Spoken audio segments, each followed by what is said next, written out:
myself at odds with other gamers. While they spent their childhoods with the original PlayStation or the Super Nintendo, I was still spending all of my time on the PC. As soon as I was able to make a computer go in the 90s, my dad made sure I got stuck into King's Quest, Diablo, and Roller Coaster Tycoon. When other kids were racing in Mario Kart with friends or uncovering the horrors of Silent Hill, I was building grand cities and fighting the Celts in Age of Empires. Most of my non-school hours were spent with Heroes of Might and Magic 3, whether I was building maps, playing through a campaign, or cracking into the hot seat mode with my little brother. PC's been my platform of choice for 23 years now, but now that I'm past my years of playing Putt-Putt Goes to the Moon, I can tell you why. First up, I was a very shy kid who grew up into a fairly introverted adult, and although I know they can go both ways, I've always seen consoles as more of a social play sort of system, whereas PC has been a solo escape.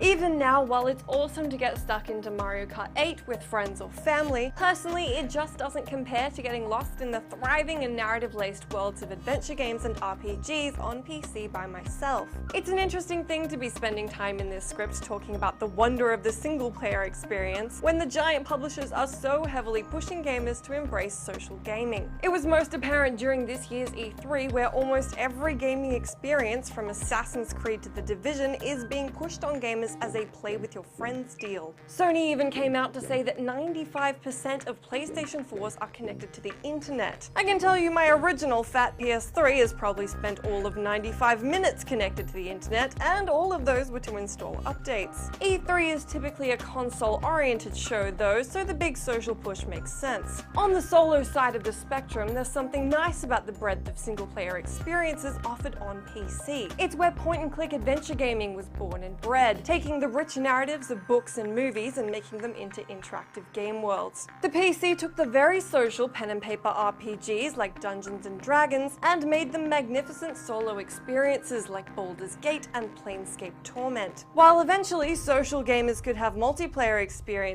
in Diablo and Neverwinter Nights 2, these games also let me have my RPG experiences the way I generally like to take them, that is, alone. Not only that, but now we have distribution platforms on PC who recognize that some of us don't care for achievements or being tied to Steam or Origin to play our games. Good Old Games and Gamersgate are both doing a great job of enabling digital purchases while still letting your games be yours. No client to log into, no DRM, no necessity to make sure you're online.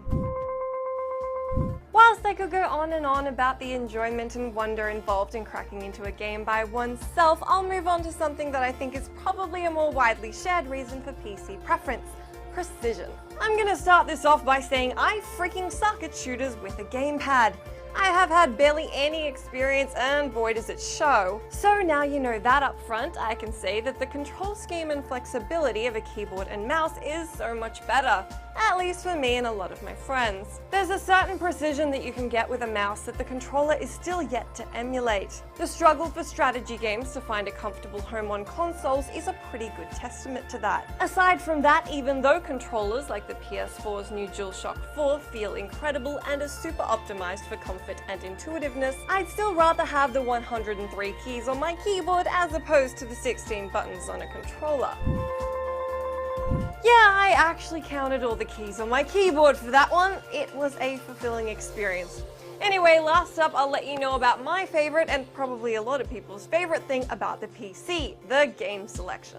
We live in the age of multi-platform games, and that's only going to become more prevalent in my opinion, so I personally don't think that exclusives matter all that much. What does matter an awful lot is that the PC is fairly easy to develop for. Not as easy or as cheap as developing for mobile, but it's certainly up there as the platform of choice for most indie devs. So maybe you're into indie games and maybe you're not, but for the few that catch your eye, or mine, you're going to want to have a PC to play them on. I'm talking Steam Early Access with great games that are still in alpha like DayZ, and all the offerings on Desura and IndieDB. Alongside indie is the sheer diversity of titles you can find on PC from almost every genre, theme, and gameplay focus imaginable. You've got games as complex as Civilization, Rome Total War, StarCraft 2, and Dota 2, next to things like The Longest Journey, The Sims, and Goat Simulator. And all of these games live happily next to your Call of Duties and Assassin's Creeds. And there's no such thing as no backwards compatibility, as even old titles have found a home on sites like Good Old Games. Even more importantly, they will actually make sure the games run on your new system. There's something wonderfully nostalgic about the idea that, as my producer puts it, your childhood will always be accessible. Whether it's the fact that Steam now houses all the Spy Fox, Freddy Fish, and plethora of humongous entertainment games that my brother and I devoured as a kid, or that just a month ago I found myself seriously tucking into the original Roller Coaster Tycoon. Speaking of which, PC is the only platform that won't just play your old games, but also allow them to look even better on your presumably far more powerful computer. Let me know if any of my thoughts resonated with you, and most importantly, what is your platform of choice? If you don't want the hassle of PC building or think it's all too expensive, then I'd recommend you check out some of the great introductory features on PC gaming, which you can find all over GameSpot right now. That is it from me today. As always, please do leave me all your thoughts and feelings in that commenting section, and I'll join you again next week.